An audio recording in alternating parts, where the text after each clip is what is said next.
ओम गणेशाय नमः। महाभारत से सीख अध्याय 79 भीष्म की व्याख्या। इस अध्याय का यही विषय है। धर्मराज ने भीष्म से पूछा, कृतज्ञ आदमी की क्या हालत होगी। उसके जवाब में भीष्म ने गौतम की कथा सुनाई। गौतम एक ब्राह्मण था और बहुत ही लालची इंसान था। उसने वेदों का अध्ययन नहीं किया और वस्तुओं से अति मोहित था। वह जंगल में घूम रहा था। अधिक थकावट के कारण बरगद के पेड़ के नीचे बैठ गया। तब एक सारस पक्षी वहां आया। पिछले जन्मों के सुकर्मों के कारण उस सारस पक्षी ने कई वरदान प्राप्त किए थे। उसका नाम राजधर्म था। गौतम बहुत भूखा था। तब उस सारस पक्षी ने अपने लिए जो खाना रखा था उसे गौतम को दे दिया।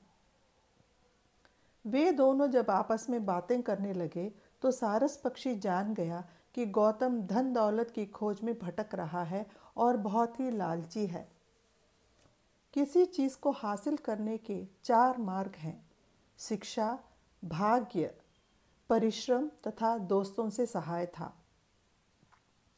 तुम्हें दोस्तों की सहायता से द्रव्य मिलने की संभावना है, ऐसा उस पक्षी ने गौतम से कहा और उसे राक्षसों के राजा विरूपाक्ष के पास ले गया। सारस पक्षी का दोस्त विरूपाक्ष था और इस कारण गौतम जो सारस के साथ आया उसका सत्कार विरूपाक्ष ने किया और बहुत धन दौलत उसे दिया। उस धन दौलत को प्राप्त करके दोबारा जंगल की उसी रास्ते से जब गौतम वापस लौट रहा था तो उसे बहुत भूख लगी और वह उसी बरगद के पेड़ के नीचे आराम करने के लिए बैठ गया। खाने के लिए उसे कुछ नहीं मिला। वह सारस पक्षी दोबारा वहां आया और गौतम का उपचार किया। रात में उसे ठंड लगेगी, यह सोचकर उस सारस पक्षी ने लकड़ियों को समेटा और उन सब लकड़ियों को एक जगह करके उसका थोड़ा सा आग जला के ऐसा किया ताकि उस आग के से भाप से इसको ठंड न लगे गौतम को। सही मौका पाकर गौतम ने उस सारस पक्षी को मार के आग में सेंक कर खा लिया भूख के कारण।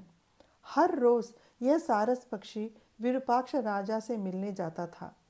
उसके न आने पर राजा के सिपाही उसे ढूंढने निकले और संभवित घटना उन्हें मालूम हो गई। वह गौतम को बंदी बना के राजा के पास ले गए। जिस दोस्त ने सहायता की उसी दोस्त के साथ विश्वासघात करके उसे मार डालने के जुर्म में राजा विरूपाक्ष ने गौतम के शरीर को टुकड़े टुकड़े कटवा के जानवरों को खाने दिया।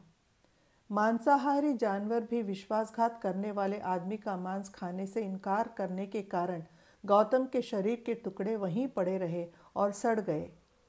यही एक कृतज्ञ आदमी की हालत होगी, समझाया भीष्म ने।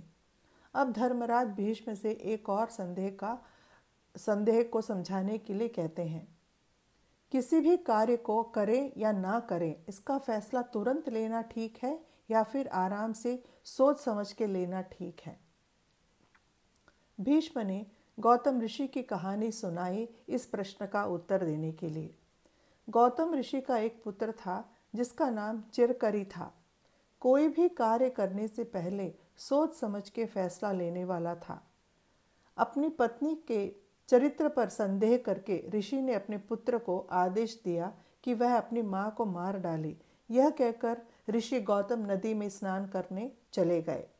चिरकरी बहुत दुखित हुआ और सोचने लगा, पिता के आदेश का पालन करना पुत्र का सर्वप्रथम कर्तव्य है। जिस मां ने उसे जन्म दिया उसे मारना महापाप है। गौतम ऋषि के वेश में जो आया था वह इंद्र था। उसके किए गए नीच कार्य के लिए मेरी माँ का कैसा दंड दे मेरी माँ को कैसे दंड दे सकता हूँ।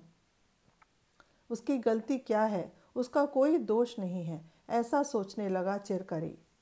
पिता के आदेश को ठुकराना भी ठीक नहीं है। गौतम ऋषि जो स्नान करने गए वे भी सोच में पड़ गए। मेरी ही तरह वेश धारण करके जो इंद्र आए थे उनके द्वारा किए गए पाप कार्य के कारण अपनी पत्नी पर संदेह करना उचित नहीं होगा। जल्दबाजी में मैंने अपने पुत्र को आदेश दिया कि वह अपनी माँ को मार डाले। यह पाप मुझे ही लगेगा। तब हाथ में कुल्हाड़ी लिए चिरकारी पिता के पास आकर प्रणाम करते हुए कहता है, गहरी सोच के बाद मुझे एहसास हुआ कि मेरी माँ का कोई दोष नहीं और मैंने आपके आदेश का पालन नहीं किया। आप मुझे माफ़ कीजिए पिताजी। इस प्रकार कहता है चिरकारी गौतम से ऋषि से। गौतम ऋषि का मन अभी शांत हुआ।